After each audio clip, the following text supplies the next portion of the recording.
All right, everyone. So today we will be talking about genetic mutation with animals. On our podcast, we have the first member, Boom, who is going to be against this, Ian, who is also going to be against this, and Earth, lastly, who is also going to be against this. And on the other side, we have U, who will be for, and Max for, and Ali also for. So let's begin by getting U's opinion on this topic. U, take it away. Okay, let me start off with the history. Basically, a human has started interfering with genetic modification since 11 to 9,000 years ago. Since we started actual farming culture, that was start with plants.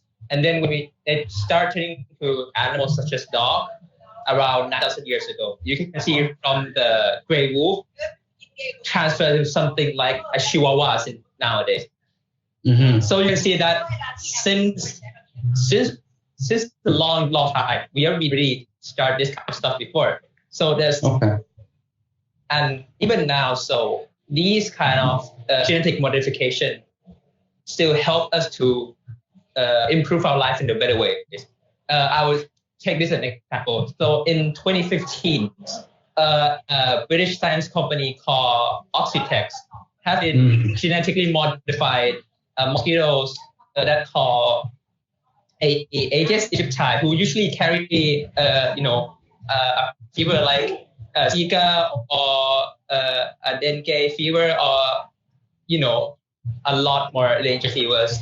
So basically, what they did is they genetically modified the mosquito to dying faster than it usual life cycle. So it basically reduced the rate of this kind of mosquito, and which also caused the amount of disease to decrease. So basically, people got affected by these kind of mosquito less, which basically it save a lot of life. So you're basically saying the science and the genetic mutation has actually, in fact, helped humankind by saving lives and by contributing to the medical industry, right? Yeah, and that was nowadays. Back in the days, we were using it as genetic wool for hunting. We improve crop genetic modification so it can be stronger with a worse condition of weathers. So it's been here for a long time. Okay, that's a very, very interesting point. I'm going to drag Boom into this and see what his opinion is in response to this and what he has to say on why he's against genetic human mutation. All right, so most of my opinion are based around the genetically modified food. So because that this GMO food is relatively a new practice, so little is known about the long-term effect and safety. So the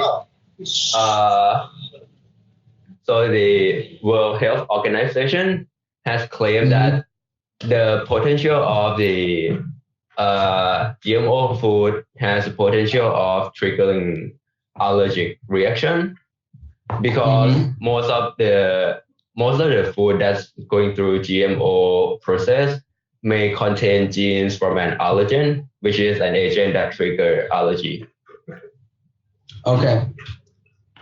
And how can you relate this to what U said about it actually helping? Like, how would you think that you can come up with an argument where it would be not very helpful and where you can draw the line? Yeah, well, ours is a gray area because even though there's a benefit, there's also a downside. Because like from what I have researched, there is trigger allergic reaction. It also could be a cause for cancer. It's also has something to do with antibacterial resistance and outcrossing and many more downside. Okay, so you're basically saying like, yes, okay, great, it saves lives, but so you're basically saying that yes, it will save lives, but it can also cause like disease like cancers to come or other diseases like collateral damage basically. So like, yes, it benefits, but it comes with a little bit of a cost that can actually harm us in the long run. So I'm going to jump over to Max and see what his opinion is on this. So the genetic manipulating of animal is something that I think we should do, because take everyday life example. Right now we're facing the problem of overpopulation, and with this genetic manipulating, it can make like those cows, those sheep, those goats to provide more food for us. Even though like instead it might cause us cancer, but right now we need something to sustain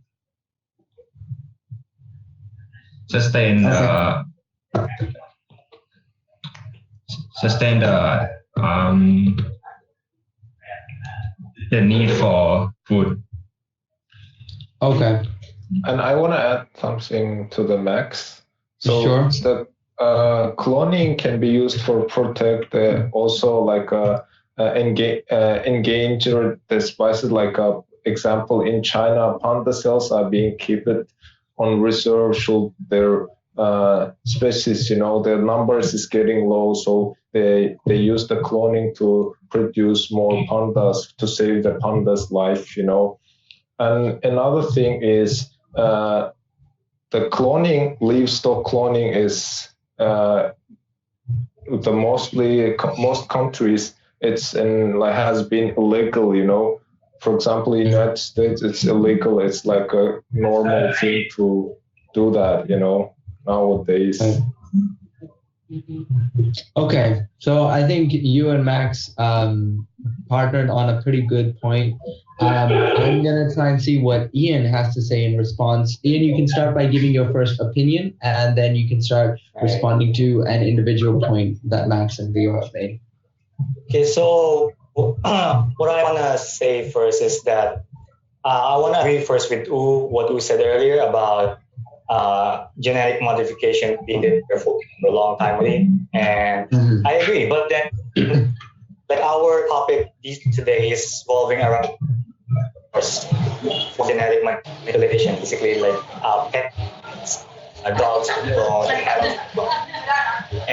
problem with that. And the biggest problem with genetic cloning is that even with modern science, the animal cloning is still not very successful in many processes.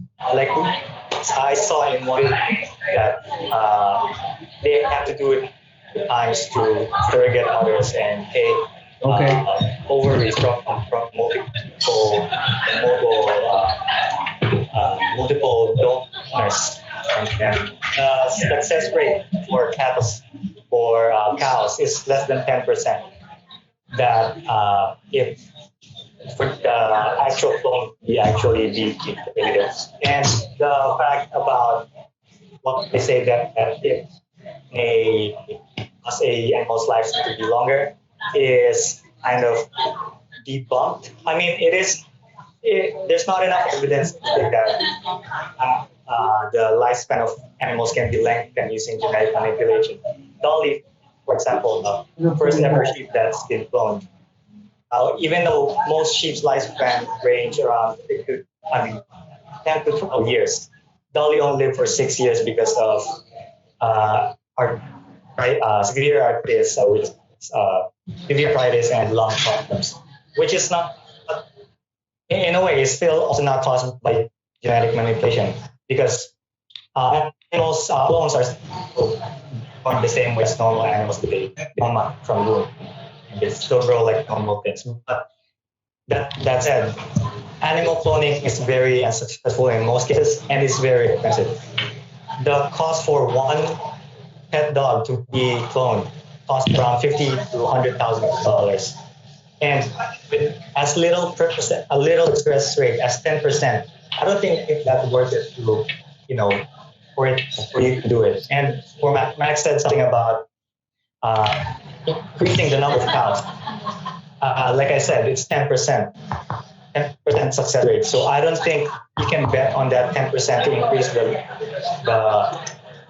number of cows in that sense.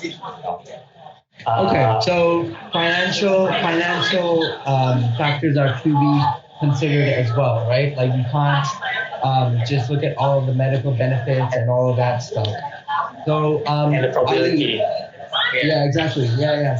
So Ali, if you want to chime back into that, and what do you have to say about the financial expenses? You didn't address anything like that. So what about that? Ian said it's not healthy to having more about like cloning, but research about from the USA, which the research about USA Food and Drug Administration, they researched 2008, which is in January, and they say it's a cloning reproducing healthy animal. It's having a more healthy and more hormones, and it's more like a more protein milks will power line healthful, consist and safe. They say it's healthy and safe to produce that, doing that cloning for farmers and for industry also. And if we want to talk about financial causes, the financial causes, it's faster, and it's a new technology we're using for animals, and it's provide us a lot of income from them back in the days making with the casual one, because it's faster, healthier, and it's cost less than average. Than you have it's cost less than average. Okay, so I see. So like in terms of finances, you're like, well, when it gets started, in the end, they will make more money, and so in turn, you can feed more money back into it, and that's going against the point that Ian made that it's costly and stuff. So you're agreeing in a way that it will be costly, but when you start making it and producing however way you want to, it will actually return the money. It'll be profitable. Now, I want to move on to Earth to get his opinion on this. But just before I do, I just want a quick rebuttal from Ian as he has requested it, and I'd like to see what he has to say back. Okay, so Ali was saying that about the cost outweighing the thing. I don't think that misses your point a bit. Like I said, the success rate for every cloning, doesn't matter which species it is very low. So let's say you have 100 cows or 100 dogs. Let's just say 100 cows. And then you want to clone them. The chances of 90% of them, 90 of those embryos not successfully being alive. 90 of those cows will not be alive, and only 10 will succeed. And just say you spend 50,000 for each one of those species of cows. That means you only get 10% profit back.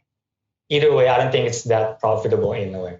So, yeah. Right, and I see your point, because eventually, if the money does line up, and maybe in 20 years, it would make a lot of money. But in that 20 years, maybe we might have, going back to Boom's point, maybe we have diseases that will introduce themselves. And I understand, again, and bringing back also U's point about moving forward, developing, and the benefits of saving. So I think it all works in a weird balance. But what I'm most interested in right now is getting Earth's opinion on this. So Earth, you are, let me know what's going through your mind after hearing all of this. I want to hear your opinion on this. Yeah, all right. So of course, from what Ali said, the technologies of cloning will mature over time, right?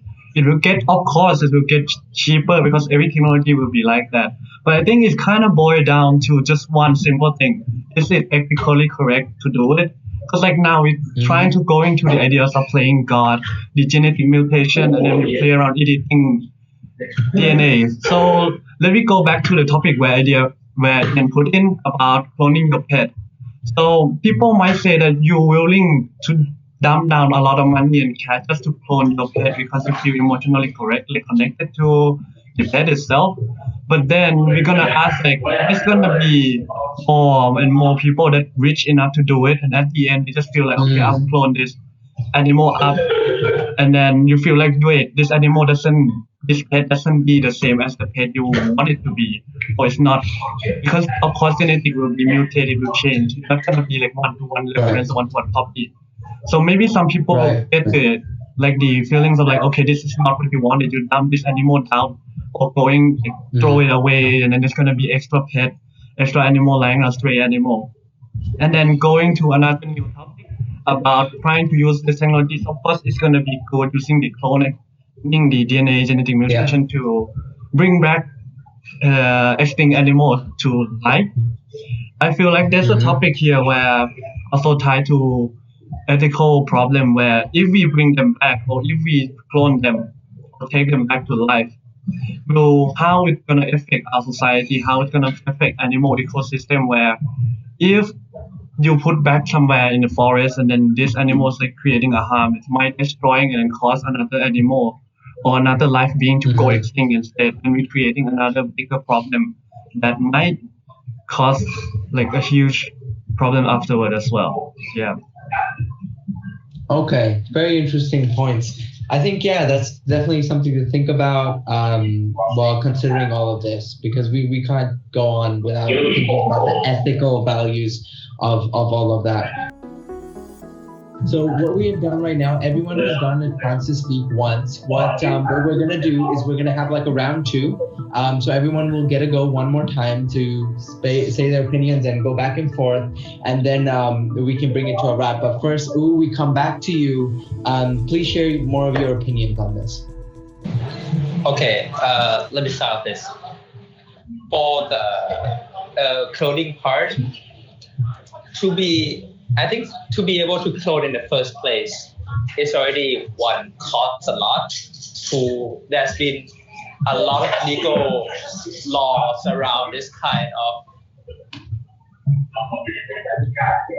There's a lot of laws around this kind of topic that have, press the boundaries.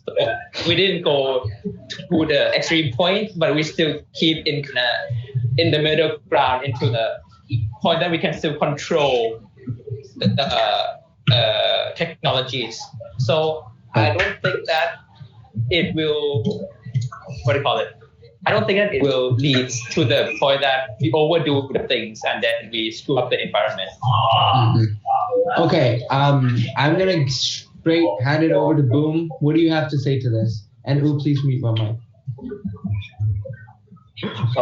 Okay, so I've heard both Max and Ali mention that the genetically modified animal can help society in many ways, and there's no obvious downside to it just yet.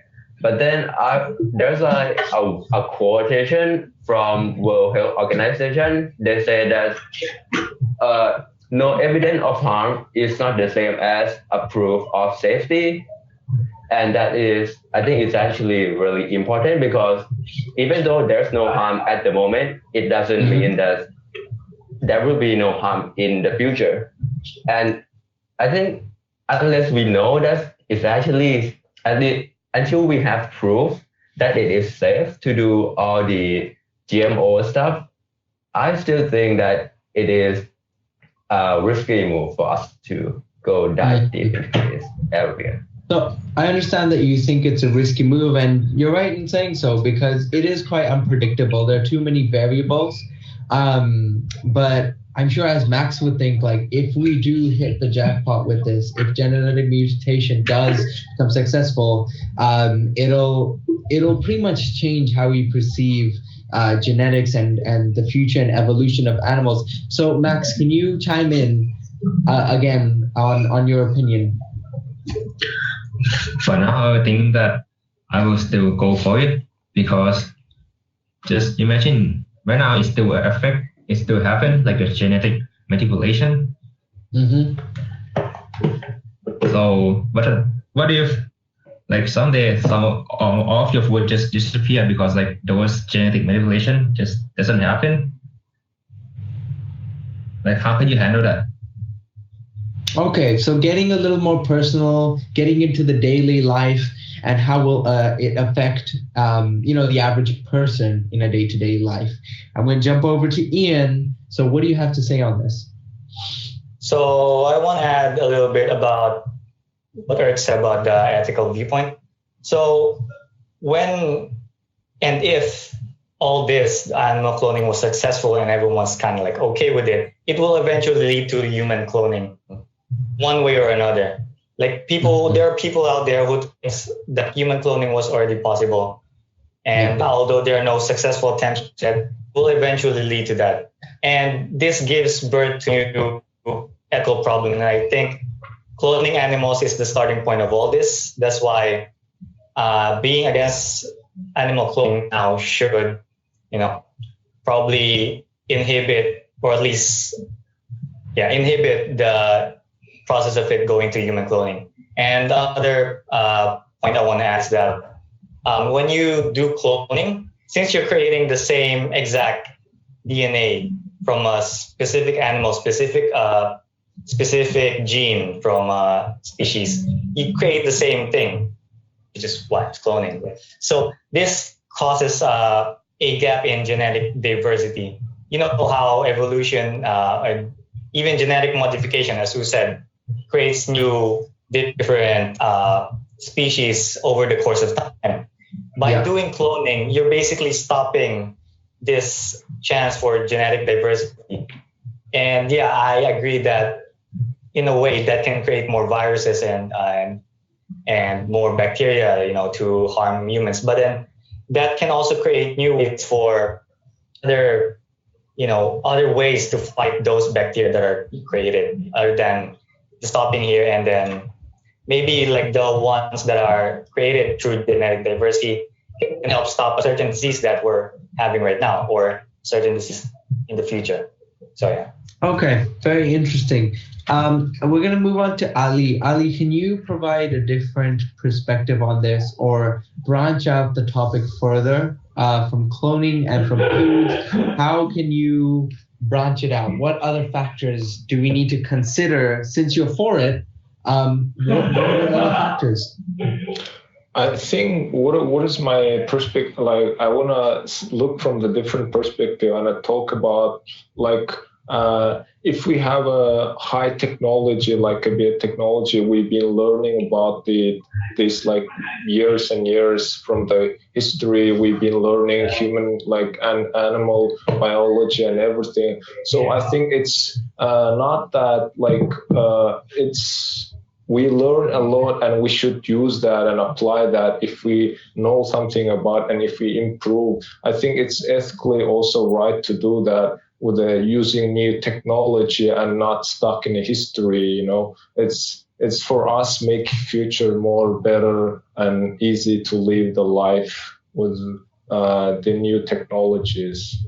Okay, so basically not exploring this would be putting like a lid on human innovative technology, experiences that may occur.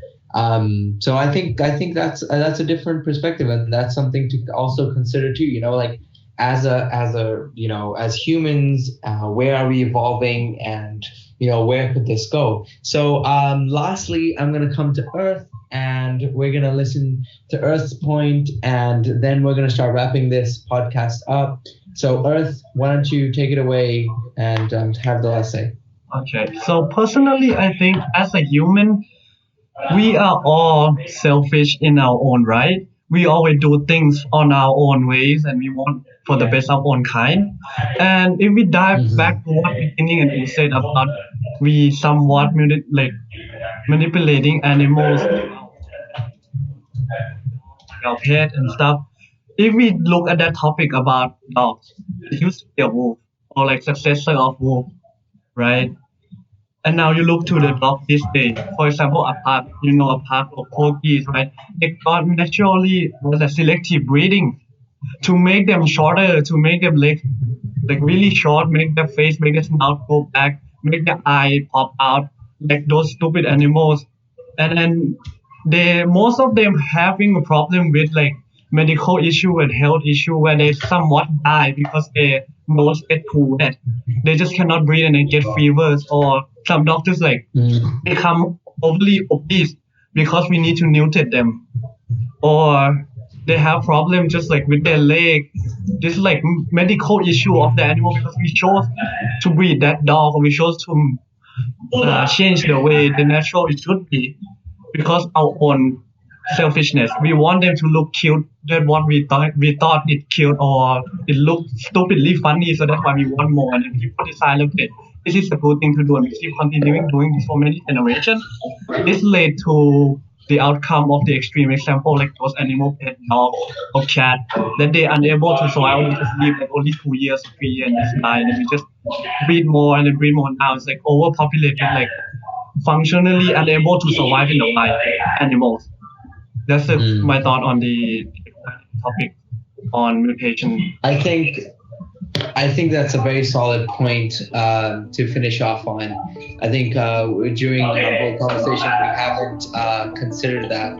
And just to add on to everything, I'd like to chime in on something that wasn't discussed, was the empathy and sympathy of life with the animals themselves.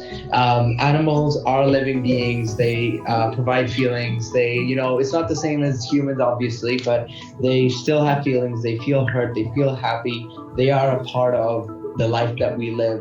And so genetic mutation, thinking about the animal rights and where the boundaries lie and where they don't lie, is definitely also something to think about. And I think we're probably going to have another podcast soon discussing that. And so I'm going to leave you guys to think about the aspect of the view from the animal in this. So if everything is okay, then I think that'll be the end of our podcast. Thank you everyone for contributing. Boom, Ian, Earth, Max, and Ali. This is a very heated topic, and till today people have debates over it. So I think you guys have all made good points, and that was the main point of this podcast, to get across your point of perspective, list them all down, and then it gives us all something to think about. So all right, guys. It was a good talk. We'll have another podcast next week. All right, bye. All right, take care, everyone. Bye. See ya. Bye. Yeah.